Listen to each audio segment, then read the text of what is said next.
ഇന്ന് നമ്മൾ ഉണ്ടാക്കാൻ പോകുന്നത് ജർമ്മനിയിൽ ദൈവത്തെ ചതിച്ചൊരു വിഭവമാണ്. അതെ, മൗൾട്ടാഷൻ ജർമ്മനിയിലെ ഷ്വാബിയൻ ഏരിയയിലെ ഒരു ഡംപ്ലിംഗ് ആണ്. പക്ഷേ ഇതിന് പിന്നിൽ ഒരു കിടിലൻ കഥയുണ്ട്. ആ കഥ ഞാൻ ഇത് തീരുമ്പോൾ അവസാനം പറയും.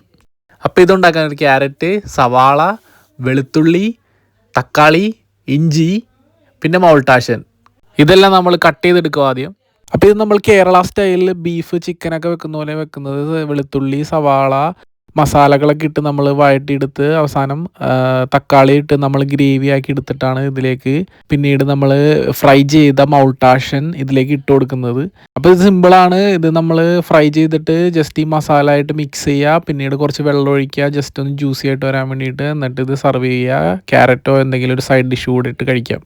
മൗൾട്ടാഷന് ജർമ്മനിൽ ഒരു വിളിപ്പേരുണ്ട്, ഹെർഗോട്ട്സ് ബഷീസർ. പണ്ട് ജർമ്മനിയിലെ ഷ്വാബിയൻ പ്രദേശത്ത് മങ്സുമാർ നോയമ്പ് സമയത്ത് പാസ്തയിൽ ഇറച്ചി ഒളിപ്പിച്ച് വെച്ച് കഴിക്കുമായിരുന്നു. അങ്ങനെയാണ് ഇവന് ദൈവത്തെ ചതിച്ചവൻ എന്ന് പേര് കിട്ടിയത്.